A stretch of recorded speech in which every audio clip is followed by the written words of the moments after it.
This is the current federal tax developments for the week of November the 11th, 2024. Current federal tax developments are brought to you by Kaplan Financial Education and by your state society of CPAs. I'm Ed Zollers, and this week we're looking at developments that occurred during the following week. As a practical matter, and not surprisingly because of the fact it was an election week, we don't have huge things that happen, but we do have a lot of questions about what the election may mean. So what I'd like to do is review a few rules that take place in the Congress and discuss the impact of the results of the election, given the rules that a tax bill presumably will have to go through in order to be passed based upon both the who controls each house, controls the White House, and essentially the basic working rules we have that we've had to work on recently for pretty much every major bill introduced under the beginning of the new term of a new president since going back to the George W. Bush days and the original, EGTRA, the Economic Growth and Tax Reconciliation Act, back in 2001. So we've had a few of these bills. So we'll take a look at all of that and discuss where we're at. Since obviously, there's not a lot that's going to go on. There's no real point in putting out regs if there's a chance of, and in this case, there was going to be at least some change in administration at the end of all this, because they may very well go and change your regs anyway, or bring them back in. That's a normal thing a new administration does, is immediately bring into question all the regs that they could still go back and reach back and stop from coming into effect. And Congress is really waiting to see what's going to happen with this election. That was their wait. So only if something big came out of the courts would there likely be something of huge import during this time. And really didn't have anything major come out of the courts this week, unless you were Grand Canyon University here in Phoenix. And even that case, it's quasi a tax case, is really, as I said, quasi a tax case. It was more a case of applying rules under education laws available at the federal level, and what extent the Internal Revenue Code definition of not-for-profit had an impact on those rules. So again, not likely most of you would be concerned about that case that came down. So we'll talk a little bit about what we do have. A lot of background here is going into something that we know is happening next year. At the end of 2025, a lot of provisions of the Tax Cuts and Jobs Act enacted in 2017 will disappear from the law. And the reason they're disappearing is going to be closely tied to the issues we're going to be facing going forward. But we'll talk a bit about that and what was there. If you remember, this was the big tax bill after the elections of 2016. Those elections gave us a president-elect who was a Republican, who happens to be the president-elect we have now, who is a Republican. And it gave Republicans control, voting, majorities in both the House and the Senate. However, their Senate majority was not one that was 60 votes or greater. And as we'll discover, that's a big issue when you don't have 60 votes. So even if all of the Republicans agreed on what they wanted to do, and they didn't, we had a lot of disagreements about details. So the Tax Cuts and Jobs Act became a very different bill. The bill we looked at in December and saw passed in December of 2017 was not anything like the bill we all thought we were going to be getting in 2017 at this point after the elections of 2016. Because we had the whole border adjustment tax, border adjustment, I forgot what that was called, but that was the darling of the tax writing committees at the time. It apparently had the endorsement of the president-elect, etc. And then things kept happening. And by the time the new president basically took office, we then knew that he would not back that border adjustment tax. We knew, therefore, that other things that had been assumed wouldn't be there. We also knew that some of the things that had been discussed by his campaign during the campaign were apparently not going to come to pass. And so we had a lot of changes that went on in that time frame. That's not at all unusual. Things change. It was a little different, the fact that the House, basically the tax writers couldn't keep their priorities in line. That was a little bit unusual, but not terribly surprising. And those Senate rules, a key portion of those rules that we need to remember, because it's going to come back and haunt us again, is that if you have to use special rules to get the bill through the Senate, which you're really going to have to if you don't have 60 votes, without getting a number of votes from the other side of the aisle, is that you cannot make any changes that increase deficits more than 10 years out. Your bill must be scored as revenue neutral for all years after the 10th year, of your bill. So you've got 10 budget years your bills can affect. And with the way the process goes, as long as the Congress votes to allow them to increase the deficits during that period, you're allowed to do so. But you got to get back to even once the 10-year period is over. And that's the reason why we're seeing all of these provisions that expire. Now, you may do a quick math and go, wait, 2017, it took effect in 18. That's not 10 years. No, because that's another pressure point that occurred that year, which I think will be back again this year, which is there was a big fight over how much of a deficit increase they could have. And in order to solve the problem of giving everybody, giving the benefits that people wanted or they wouldn't vote for the bill, this is how the Republicans had to maintain, everybody unanimous so they get the thing through. They decided how they would solve that problem was to go ahead and satisfy basically the protest that we couldn't have more than 2.1 trillion in the bill, and they would have lost too many votes had it been scored above that, and still keep the things in the bill that people wanted by, instead of going for a 10-year budget window, so all the way out to basically to 2028 would have been, or 2027 would have been in play. We basically took 2 years off that, which meant that essentially that reduced the cost down to the 2.1 trillion level and left enough things in the bill to keep everybody voting for it. So essentially, that's why 25 is our bill, not 27, why we didn't go out 10 years. If you remember the old EGTRA, it was literally 10 years, right? We passed that thing in 2001, applied 2001 year. And remember, the estate tax disappeared in 2010 and popped back in 11 under EGTRA. So that was a full 10-year run. As you can see, we had problems there, largely in the case of, EGTRA, there weren't really many complaints about the deficits. In fact, you really didn't find much complaining at all at that point in that area. That may have been because just a few years earlier, the budget had actually been balanced. It was by accident, I will say, totally from being back there, being around at that time, it was by accident. One of the things, you woke up one morning, it's like the budget balanced. It's like, how'd that happen? Well, there were ways to explain it, but really people got into more by accident. Nobody really aimed for it to truly balance. It just did. Came out, the growth was enough, etc. Things worked out, so the budget balanced. Yeah, but after that, especially after we had the 2007 or 2008, financial crisis, we had a lot of stimulus that went in after that. Basically to try to keep the economy afloat, do other things going on. We ran big deficits during that time period. There was some concern expressed about those. That meant that by the time we got to the election in 2016, and we sat some people down in the House and Senate, there were enough Republican members of the Senate, especially, that would not sign off on a bill just that with unlimited concern for the 10 years and what deficits it did. And that was why we ended up with this restriction. So keep that in mind. As I said, remember the law was passed into act in late 2017. Most provisions taking effect 2018. And most non-business provisions, and even some business provisions, were set to go away at the end of 25. And we have a whole slew of those. That's a whole section I've been covering in tax update courses, going over to what exactly is disappearing, and all those things, and the scored cost of each one if we try to extend them for 10 years. And the real issue we had in 2017, was the bill had to finally come together very quickly and under a lot of pressure, because if you may remember, the leadership of the House and Senate decided, I think to a certain extent, because that whole border adjustment tax was gone, so they needed time to assemble up a new tax bill, that they would instead start with something that had been run on, which was the repeal of the Affordable Care Act.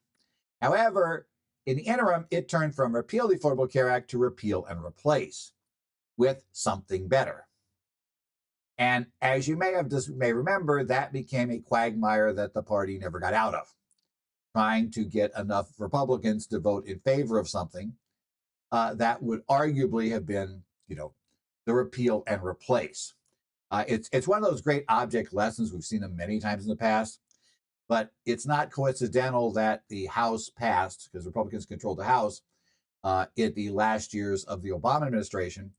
It's not that unusual that the House might have repealed the Affordable Care Act over 300 times in the last year that Obama was in office, right? And of course, the Senate wouldn't pass because Democrats control things over there.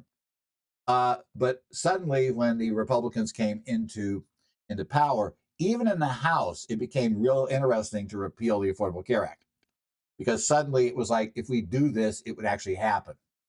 So always keep that in mind, and especially keep that in mind if at the next election, the Democrats, let's say, get control of one house, especially the House.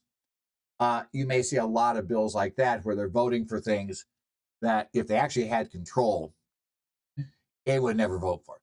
Now the Republicans are in that position of, it doesn't matter. You can't just vote things out of the House, for messaging. You realize that there is a chance, especially on these tax bills, that whatever you pass will become law. And that makes it much tougher to pass things. I'm not saying I'm being hypocritical. I've been around long enough to watch this multiple times happen. One of those things. Well, let's take a look at the House and the Senate and the major bills and what's going on, right? Generally, let's start with this. This is the unknown we still have. I'm going to show you results, and I recorded this on Saturday morning, and I got these maps at 7 a.m. Mountain Standard Time on Saturday morning, here in Phoenix. And they really haven't changed much since. It's a couple hours later, but nothing much has changed. It may change by the time you listen to this. So you want to go back and check to see if these numbers have moved. The easiest way to do it is go into Google and say, House, how 2024 House elections, and you'll probably get to this map that shows you with the count. And this is per the Associated Press. And per that, in the House, we have 435 seats.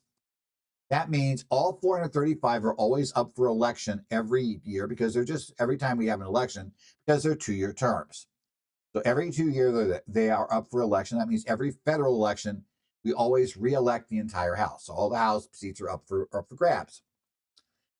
Currently, the AP has called 200 of the, 200 of the elections that are being held out there, of the 435 elections being held, have been called for the Democrat candidate, and 212 have been called for the Republican, leaving 23 seats open at this time where we haven't had the call made yet, including, the last time I checked, for my congressman. Still not really decided, excuse me, how that seat's going to be handled. In this case, it's probably going to go and remain in the hand of the Republican who is in it, who's in it right now, given the way things are going at the moment. But the AP is still not comfortable saying for sure. Okay, so we have that background. I expect, though, because you can see it's a lot easier for the Republicans to get to 218 at this point than it is for the Democrats. The Democrats are pretty close, have to end up with 18 of the 23 seats going their way. And that's asking for a lot. So I think it is maybe not totally for sure that the Republicans will have control of the House, but I think it is very, very, very likely. I mean, I would be very, very surprised if the Democrats got control of the House. Not totally impossible, but not really something that I'm really going to think is super likely to happen. It's like being here in Phoenix. Could the Cardinals win the Super Bowl? I suppose yes. But do I really expect that to happen? No. So, the Democrats' chance of controlling the House is pretty close to the football Cardinals' chances of winning the Super Bowl this year, around the same level. United States Senate, this one we knew what we needed to know pretty quickly on election night. And at this point in time, there is only one race still running. I'm cursed with these because it actually is for the senator from Arizona that's running. So I've got no idea who's representing me, except for the continuing senator from Arizona who wasn't up for election. Both the people that I could turn to as my representative in the House and Senate are unknown at the moment. But That is the issue. But we know that we're going to have 53 Republicans and maybe 54. And we know that 46 of the seats will be Democrats or those that caucus with the Democrats, and possibly 47. And as a practical matter, except for the two candidates involved in the Arizona election, it probably doesn't make a huge difference which way that goes, at least for the tax bill. So we'll see about that. We're pretty close. And what we knew on election night was that the AP had, by the time I got up on Wednesday morning following the election, the AP had already said that there would be 51 Republican senators, right? They had called enough seats in at that point to give it to the Republicans. But we also knew that there would be at least 41 Democrat out positions. And then we had, of course, the unknowns in the middle. Well, that was actually the magic question to answer. The question was, who would be in control? That was important, number one. And then number two, would the party not in control have at least 41 seats? And we'll get into why 41 is a magic number here shortly, but 41 is a magic number. So what that sets us up for is, what does this mean? And what it doesn't mean, but a lot of people who just don't follow politics well may not know, is unless the Republicans decide to make a historic change in the Senate rules, a change which, yes, members of the majority party every time want the Senate to do this, but so far, it's not been done because, to be honest, it's mainly concerns that the member of the majority party realize there's a really good chance they won't be the majority party, potentially as early as 2 years from now. And because of that, they don't want to take away the rights of the minority party, because obviously if you do it, if the other party gets control, they are going to keep those rules that you enacted because they're going to want to do their thing without the bothersome minority party problem. So that's why so far we've not seen it done either when the Republicans had control of the Senate under former and to be future President Trump, and also when the Democrats had control of the Senate during the reign, during the time, not reign, we don't have kings, whatever we've got there, but during the presidency of Joe Biden, why the Democrats never swapped that over to allow just a simple majority, especially in the first 2 years when they controlled the House.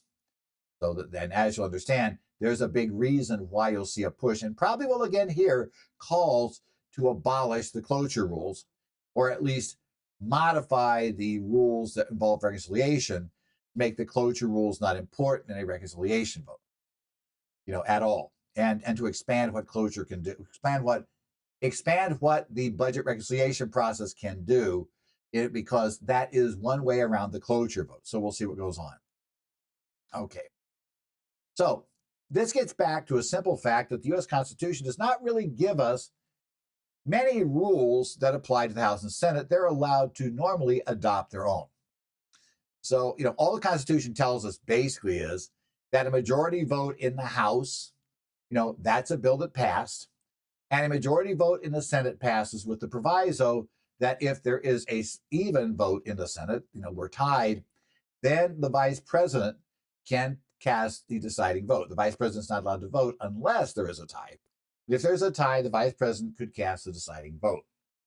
And that, in the last few years, was very important because it was divided 50-50 between Republicans and Democrats. And since the vice president was a Democrat, that meant that if we had a true party line vote, the Democrats would win, because once the tie was announced, basically Vice President Harris would then vote with the Democrats, and game, set, match, we're over. We'll see. This year, we know at least the Republicans will not have just 50 votes, but there are real chances they might lose some Republican votes. So if I was J.D. Vance, I wouldn't get far out of town, when a major vote, especially the vote on the tax bill, is coming up.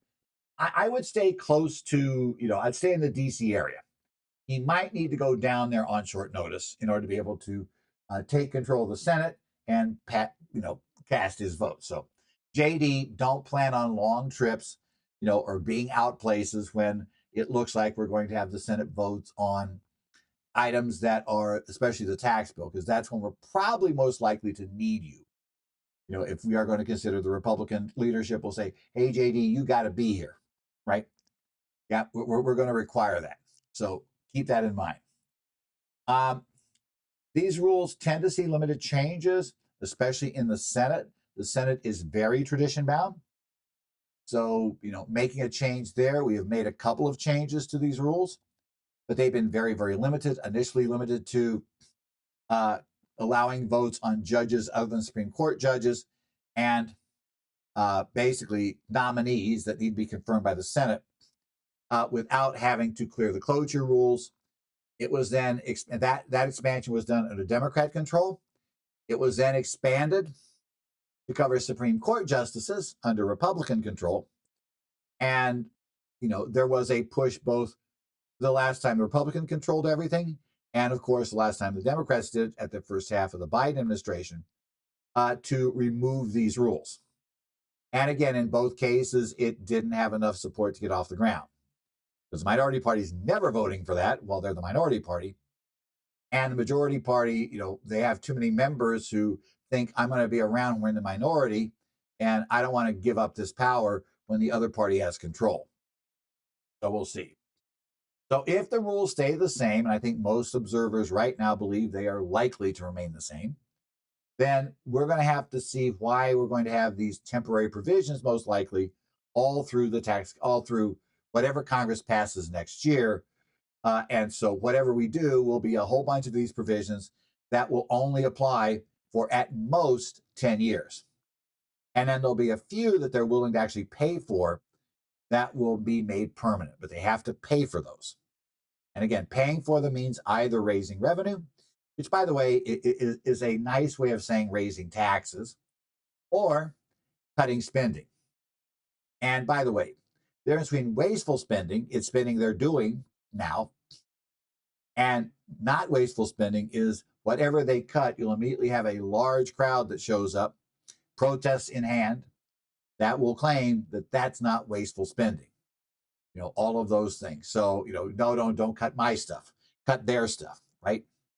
Non-farmers probably see agricultural subsidies as wasteful spending. Farmers probably don't see it that way, right? And conversely, some of the things that were done to get, tax breaks and things that are given to attract investments. If you're not in the favored group for the investment, like recently it's been tech companies have been more favored to get them in since that appears to be the growth areas. Non-tech companies may not be as thrilled with those particular provisions that appear to be geared there. So, like I say, it's always fun. If you talk about cutting wasteful spending and taxing the rich, number one, nobody sees themselves as rich, first rule.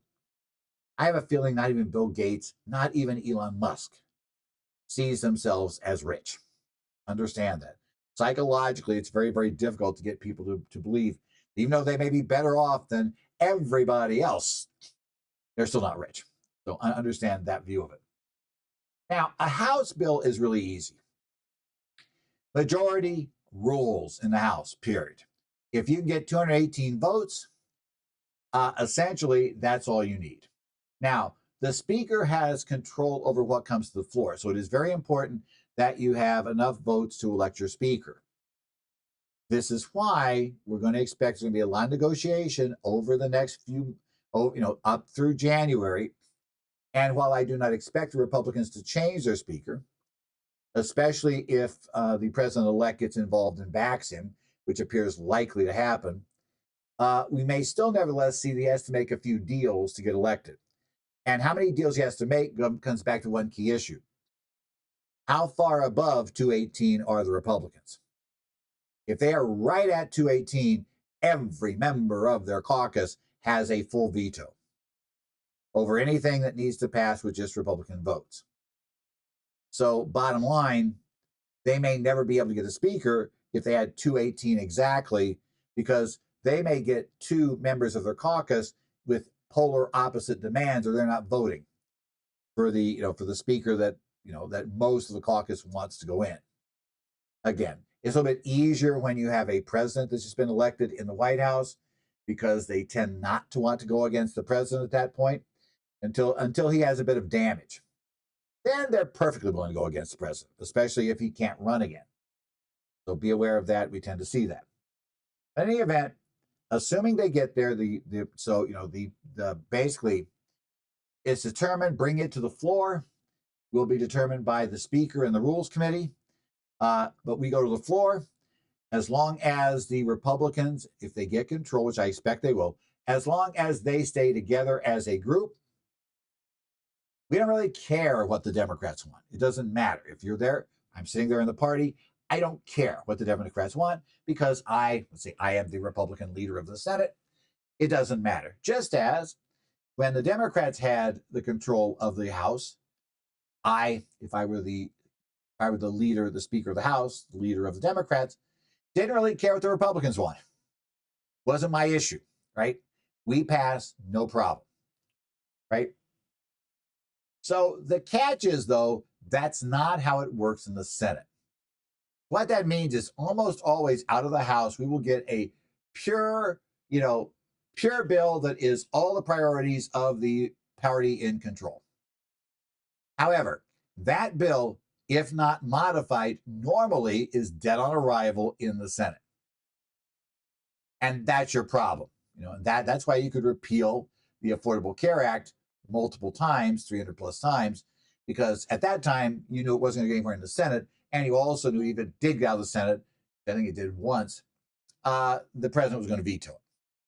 So it never really had a chance. Normally, because of the special rules of the Senate, we have to come into their rules because we're going to assume that they will not be able to invoke cloture in order to vote on a bill that does not strictly follow the reconciliation rules. That's been true for a while. Generally, for non-special votes that aren't covered by a special rule, there are very, very significant rights given to the minority party. Normally, and it's still true, a simple majority of votes, 50 votes plus the vice president, right, or 51 votes among senators, will enact a bill in the United States Senate. That's all you need. There's nothing special about how many votes you need to pass a bill. The problem is, though, under the rules of the Senate, you need 60 votes in favor of allowing us to move from the debate portion of the bill to the actual voting on the bill. In essence, we need 60 votes to be able to call a vote. This is the cloture rule. It was adopted as a reform to kind of get rid of the old filibuster rule. The filibuster rule, different requirements there, you had to keep talking, right? If you're going to keep debate open, you had to keep debating, which seems like, okay, maybe that's fine. But it also took a 2/3 majority to shut it down. And the catch there was, okay, that's even bigger than the 60 votes. So what they said was, and the catch about keeping talking was they would just read phone books into the congressional record to keep talking. There was this tag team among the parties that were against the bill to just have a tag team among enough senators, 34, to where you could always block the majority. You could always block the majority from doing something. And then there were all kinds of games being played, trying to get the votes, especially when not enough of the minority party might be available, and you could really get it through with 2/3 of available senators. So there are all kinds of neat games. So they got rid of that and went to this other structure. Doesn't mean we keep debating the bill. It means that we just can't vote on the bill. So we need that 60 votes. Now, the catch is, as the minority parties figured out, though, this means that without having to do that whole keeping talking forever routine, as long as they could bring 61 votes, they had 41 votes, I say, who were opposed to the bill, they could assure it wouldn't pass because it never would come to a vote. You can't pass a bill until you vote on a bill. So they could block it under the cloture rules. Now, how do you avoid cloture? Number one, get 60 senators, when the election's held, end up winning 60 seats in the Senate. The Republicans failed on that this time. The last time it actually happened was the Congress that began its session in January of 2009, that was elected in 2008's elections, came in at the same time Barack Obama came in as president. We have never had it since then. And even that time, it didn't last a full 2 years because during the session, Senator Ted Kennedy passed away. And when an election was held to fill his seat was filled by a Republican, which then swapped the situation. The Republicans then had 40 votes. And because they had 41 votes, and because they had 41 seats, 41 votes, that blocked more things being done by not having to worry about cloture. So the Democrats were, suddenly had to make some special changes, even to do technical corrections to the Affordable Care Act. It's really fun following what happened with the Affordable Care Act once that seat fell and went to the Republicans, which was a surprise. It did. Unfortunately for the Republicans, when that senator came up for re-election 2 years later, in a regular election, or less 2 years, I think it was, he lost his seat. So they didn't keep that seat for very long. They had it for long enough to, muck up the work, shall we say, there, and be in the position to play the cloture card during the end part of that session. Another way to get around cloture is to make use of the budget reconciliation process. Now, in order for this to work, you've got to be the same party who has a majority in the Senate must also control the House, have majority there, and you need a sympathetic president, probably means the one from your party, in the White House who will sell the bills you can get through the House and Senate, or sign the bills, right? Recently, like I said, ever since we have had, when Donald J. Trump came in 2017, when Joe Biden came in 2021, and most likely now when Donald J. Trump comes in again in 2020, basically in 2025, we're going to see a bill that's going to go through this process. Again, now, still requires the Republicans to close the deal on this House and get those 218 seats, which, as I say, as I record this right now, it had not happened before I started this. So, we're still sitting, as far as I know, they're really close, but they haven't really done the deal yet. We're kind of waiting on that to be formalized. When it is, fine, then we'll know it. I'm going to pretend for the rest of this that they are going to close that deal and they will get the majority. But remember, if they don't do that, then we're going to have to go to the bipartisan compromise, which when it really is questionable what would happen. We have done it a few times. The CARES Act, the Secure Act, Secure 2.0 Act were all passed bipartisan majorities, which means that we could ignore any rules. We didn't have to worry about going through basically the reconciliation process for budgets. So it does happen, but there tend to always be special cases. The CARES Act and the related end of 2020 budget bill, those were both cases where, the COVID-19 pandemic and the potential issues in the economy based on that kind of forced them to do something. And then we also had, in the Secure Act, Secure 2.0 Act, those were bills been worked on for a long time by two congressmen, each of which served at some point there while they were negotiating this thing. In fact, one or the other, I think, during the entire period they were negotiating the Secure Act, was the chair of Ways and Means, and the other one was the ranking member of the other party. That was a process that just happened to be an area that was of great interest to both of them. And they, of course, could pull enough strings to make sure that their parties would generally follow them. So those bills came through without much of a problem. But the Secure 2.0 Act was the last big tax bill we have passed. And that bill passed at the end of 2022. We have not passed a major tax bill at all in the Congress seated now.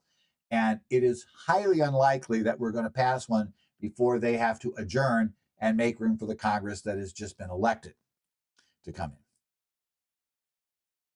Now, right now, as I said, the Republicans are projected to have control of the Senate, either 53 or 54 seats. And again, either way is not nearly enough to overcome the 60-vote requirement, because I think it's going to be very difficult to get 6 or 7 Democratic senators to cross the aisle. And even if they vote against the provision to allow the vote to go forward. So without those 6 or 7 senators, whichever set they need, then they're going to have to turn around and, work through the reconciliation process unless they go with the quote unquote nuclear option and get rid of the cloture process entirely, or at least for this particular area, make major changes here. Donald Trump is projected to have enough electoral votes pledged him to become president. Republicans should control the White House. Now, I note officially we do not elect the president until the Electoral College meets, or not really meets, they meets in their individual states and they have their votes. They cast their votes, they would elect the president. Officially, we discover the results of those votes when the new Congress opens up. And that one of the first order of business is to, determine who won the presidency. So assuming that somehow we don't have a whole bunch of faithless electors, which then opens up a whole bunch of court challenges because a lot of states don't allow faithless electors to, if you pledged that you were going to go and vote for, you're on your ticket that said you were voting for Donald J. Trump, you can't show up and vote for Patrick Mahomes to be the president. I realized our founding fathers believed that was how they're going to do this. We're going to vote for electors who wouldn't be pledged to anybody, and they would then, make determination about who was best suited. Turns out that wasn't really a workable solution. Not even, in the late 18th century, that wasn't workable. Nobody wanted that. So we ended up with a messy situation where the electors are basically figureheads. They don't really make any decisions, but they are technically still who will vote in the president. We're going to assume that Donald J. Trump's electors remain faithful, and therefore at least the vast majority of them remain faithful, and he'll be elected. Every so often we do get a faithless elector, but yeah, it's never changed the election from what it was, from what they were pledged coming in. And again, it seems very likely they're going to obtain control of the House. Not assured, but it seems very likely. Since they don't have the 60 votes in the Senate, they are not going to have complete discretion to do what they want unless they were to make changes to the rules. Again, so far, the leadership in both parties have been very, very leery of going near this, even though expect a lot of pressure to come, especially from those on the further end of the scale. So the most conservative, or for the Republicans, the most liberal for the Democrats, will tend to bang this drum because they want they want a full-blown agenda of their type to be enacted right now. And they just see this rule as getting in the way. The problem is, though, others who've been around longer and have been through being in a minority are looking at this and saying there is a very good chance, because what the next set of senators up for re-election, there are more Republicans than Democrats, as I recall, in that group. And whenever you have more of your people up for re-election than the other party, there's more chance you're losing seats because you got more seats to lose. And that could flip it the other direction. Also, they remember that generally in the off-year elections, people now have, it's one thing to be on the campaign trail as a candidate for president and promising all these neat things. It's very tough in that 2 years to have delivered those things.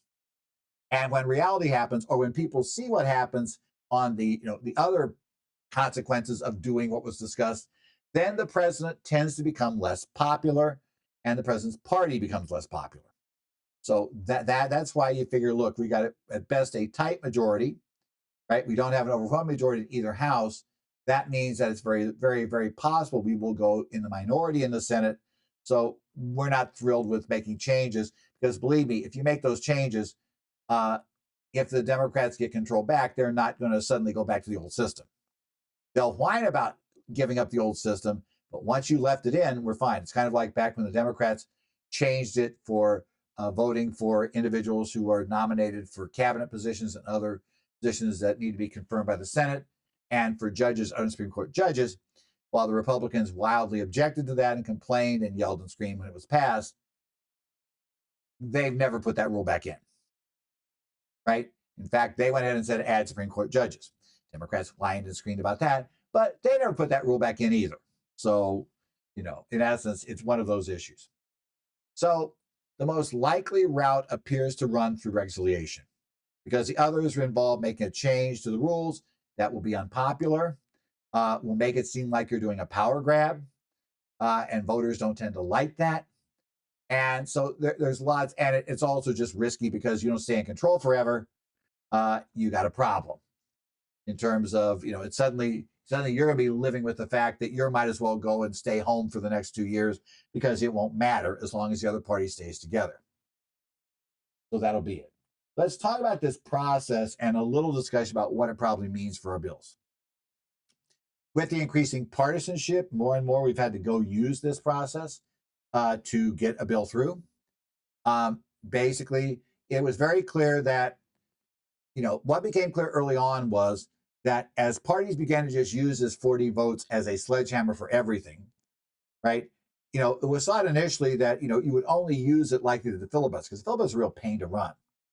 So it was not likely you would filibuster every bill you were against because, you know, especially since senators tend to be older, did have a few dying off, from having to be up that long and, doing all that yelling and screaming and, having sleepless nights, etc.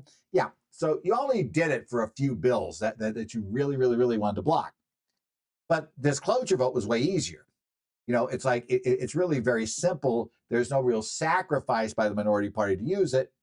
And so the minority parties would just regularly use it. Whoever's in the minority in the Senate would use it to stop bills, right? That's how it's worked. That's a major reason why we see far less legislation come out of the Congress these days than we had before, is because you can't get the cloture rules means the Senate can't pick up the bill in most cases, except for the limited things like the budget bills and when we talk about judges and, the judges and the others that are being confirmed, those are the ones they can pick up and run with. That's why the Senate spends so much time now just confirming people. It's kind of like they can do that. There's less chance to accept compromises. We just block actions on bills we're against because the worry has become, unfortunately, more and more. The worry is mainly my only risk to losing this position is being primaried and losing the primary. So we've seen fewer and fewer people who are who just, they don't care. There's no reason to go across the aisle because, especially in a primary where the only voters are members of your party, and that has become more significant as more and more voters have gone independent. We tend to have, let's say, the people that are more extreme are the ones left in the parties. So, yeah, in essence, you worry about being primaried. That's your risk. You're in a safe seat. You worry about being primaried. The only people that have to worry about more than that are those in seats like the congressional district I'm in, where it's very possible it could swap. In fact, the prior election, Congressman Schweikert only won by 1%. Right, he had a 1% victory, and his level of and his percentages have been shrinking. Part of that is, part of that's not due to him, all due to him, let's say, being less popular, although arguably he might be. It also had to do with redistricting and other issues that gave him some more difficult districts from time to time that he had to deal with. So, we'll just have to kind of, you have to keep your eye on that. But, aside from him, most of the districts in Arizona were pretty much a given. We knew whether the Democrat would win or the Republican would win. So there was very little reason for a person in that district to worry about anything except being challenged by somebody who was further out on the left or right, depending upon whether you were a Democrat or Republican. The primary was their challenge. If they survive the primary, the chance of them winning is really high. They either have no opposition or we all know that it's just a sacrificial candidate on the other side. When you see votes like 78% for this guy, and 20 something for the Democrat or Republican that was on the ticket against them, yeah, that was a sacrificial candidate. They ran, they got to see their name on the ballot, but they had no real chance. They never were going to have a real chance. Okay. So the catch was we needed a way to get the annual budget bill through without allowing it to be held hostage by the minority party, who then essentially could just force their agenda through because, they know that if the government shuts down and your party's in control of the White House, the House, and the Senate, the public's going to blame you. You're in charge. How could you let this mess happen? Right? That would be the problem. So to keep that from happening, we got the reconciliation process. I believe this is back in either the 80s or 90s is when this came through. And because a lot of this is referred to as the Byrd Rule, good old Senator Byrd from West Virginia was involved in designing all of this, was in leadership when this came through. So it goes back quite a while. Okay. Now, if we go reconciliation, so let's assume that's what we have to do. Here's the process. First, we have to have a reconciliation resolution. Identical reconciliation resolutions have to be passed in the House and in the Senate. Those reconciliation resolutions basically set out the spending, assign spending to the various committees that are what they're to divvy up. and revenue raising. So the revenue committees like Ways and Means and Senate Finance, how much revenue they're expected to deliver. Now, they have some discretion as to what they do there, but they're supposed to bring in those targets. And the reconciliation provision also says if we are going to allow for spending, or basically for increase of deficits, not everything doesn't have to be budget neutral in those 10 years. If we're going to say it doesn't have to be, we have to specify just how far we can go. How far are we going to go into the deficit process, increase deficits over those 10 years? And as I said, you cannot authorize any deficits, increase in deficits outside the 10 years. This is based on the CBO scoring, which uses dynamic scoring, which doesn't really consider everything, but claims to consider things. And bottom line, it's an artificial number, but it's an artificial number because we never back check and say, you know what, that never worked. That didn't actually happen the way you scored it. It was way off. Because generally it would be way off. And a major reason, to be totally honest, to be fair, is normally within that 10-year window, we have other reconciliation bills that go ahead and, take us further off that. But nevertheless, this is our process. And again, originally the idea was we were going to have totally budget neutral, basically that would never increase the deficit, but happened. The bill must contain provisions only related to spending and raising funds for the government. That includes tax provisions, but no unrelated policy items.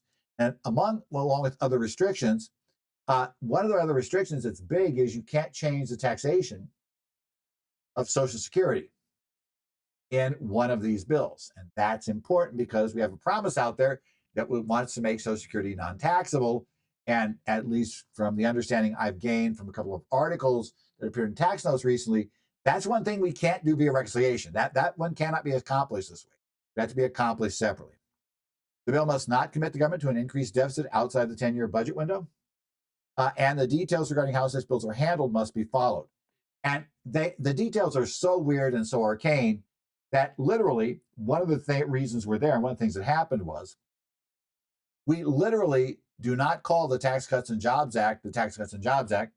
That's not its name, because the way they got the name on the bill didn't follow properly the reconciliation procedures. So the Senate parliamentarian who rules on these matters basically ruled that had to come out of the bill. So it's not called that officially. That's, by the way, how concerned we get about all these weird details. Obviously, if you can, you'll try not to go through reconciliation because you have a lot more options. You don't have a 10-year budget window to play with. You can do more things. But in recent years, the majority parties have concluded, the calculus works out, that rather than negotiating with the minority party and getting something in the law that could stay there and be permanent instead of having to have this 10-year cutoff, they feel that they are better off, or at least it makes it easier to sell their members, if they just get a bill that's only their members' concerns, only what their party has promised, and then just give up after 10 years, reverse everything out, and assume somebody will extend it, right? That's the reason why so many tax provisions are repealed before the 10 years are up in most of these bills. We've had a number of bills go through reconciliation: Economic Growth and Tax Reconciliation Act of 2001, Healthcare Reconciliation Act of 2010, the patch for the Affordable Care Act after Senator Kennedy died, got some technical corrections put into it, Tax Cuts and Jobs Act that we got in 2017 was also under this bill. The Inflation Reduction Act, I can get the term right, of 2022, again passed with only one party's votes. And the big questions we have is, will either party be in a position to use reconciliation to punch things through? We already know that the Democrats are not in that position. They will not have the White House. They will not have the Senate. So they're not going to be looking to reconciliation as the way to, get around these issues. And they're going to hope the Republicans are unable to stay united and will therefore have to come to them to get a majority. And once they try to do that, then the Democrats will negotiate to, basically get a pound of flesh for each vote they give. And, we'll have to hold those votes and get things through. That's something that Republican leadership would, I'm pretty sure, prefer to avoid. We'll see how that goes in. The big thing may be the size of the majority. Again, we know that in the Senate right now, the Republicans at most, if they win the Arizona seat, could lose 4 votes in the Senate, have 4 senators vote against their bill, and still have it pass with the vice president's vote. If they don't get the Arizona seat, they can only lose 3. That might be a real significant difference because 4 and 3 are kind of significant as to how many people you need in your group to force something to be done that you want. And we will see those sort of coalitions formed to try to get changes forced through. Okay. And of course, the president does need to agree with the bill as well, because if you get through the House and Senate with just Republican votes and then the president vetoes it, you're not going to override that veto because you're not going to get the votes from the minority party to override that veto. You're just going to be stuck, right? And if for what reason we can't do any of that, will the parties be willing to come up with a bipartisan compromise? So what's likely to be in this bill? Let's talk about a few things. Republican members of both tax writing committees are primarily concerned with extending the Tax Cuts and Jobs Act expiring provisions. That has been their concern from day one. The president-elect has said he's in favor of it as well. And the chair of House Ways and Means says, we're going to pick this up right away. We're going to take it right away. We're going to go right through and get it done. Remember, House Ways and Means got a bill through in January in 23. And we notice how well that worked. We have not heard Senator Crapo, who is going to be the chair in the Senate and was the party primarily upset about what they tried to push through, in January. We've not heard him say it quite the same way. My guess is that, and hopefully we got to find out if those two have a working relationship, because it appears it might have gotten a bit strained in the current year because Crapo felt that he was locked out of the negotiations. And of course, the chair of Ways and Means was been one of the parties that locked him out of it, by negotiating with the chair of Senate Finance and still including, and the chair of Senate Finance did, which probably upset him even, probably upset Crapo anymore. He did insist that the ranking Democrat be in on the discussions as well on House Ways and Means. And when Crapo decided to back out of this, he wasn't backed up by the Ways and Means chair, Jason Smith.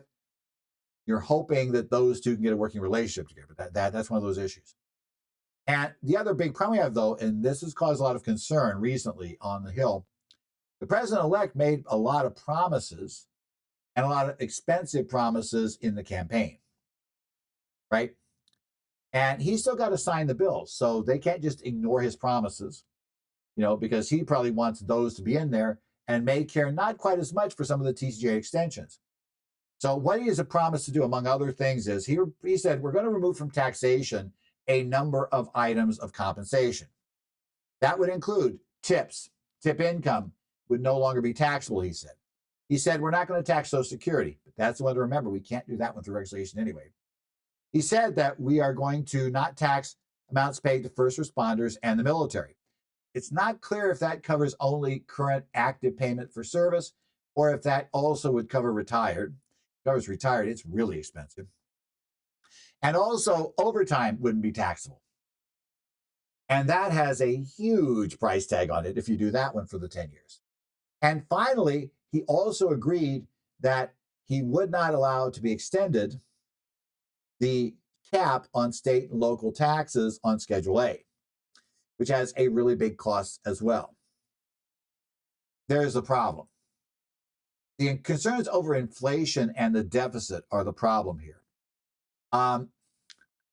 By some estimates, if we did everything that the president-elect wants to do and did the Tax Cuts and Jobs Act, we could be approaching a $10 billion or $10 trillion spend over 10 years, or not necessarily spend, but an increase in deficits. Adding $1 trillion per year to the deficit would seem a little difficult when you've been campaigning on the fact that those deficits drove up inflation, and now you're going to be doing this. It's like, And we haven't even seen that level of comfort anyway in previous bills. Even the Tax Cuts and Jobs Act, the senators, when they voted in favor of that back in 2017, well before we had these major concerns over inflation, there was still a cap that was put on that in order to get the votes of 2.1 trillion, which is why they shortened the time period. Get that in there. And the last major bill we got, even the Democrats, who usually are considered to be less concerned about deficits, they got, members of their party forced them to have no more than $1 trillion as the scored cost of the bill.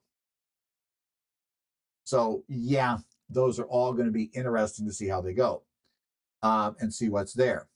Now, obviously, some clawbacks come from certain places. The Republicans aren't thrilled with a lot of the tax cuts, a lot of the Inflation Reduction Act things, but also some of those costly provisions do have benefits to businesses and companies that are in districts where the represented by a Republican, and suddenly, saying you were against this whole concept from the beginning really didn't hurt you because nothing was there. But now that there are investments going in, they may be less willing to pull some of those things out. So we're just going to have to see what happens there.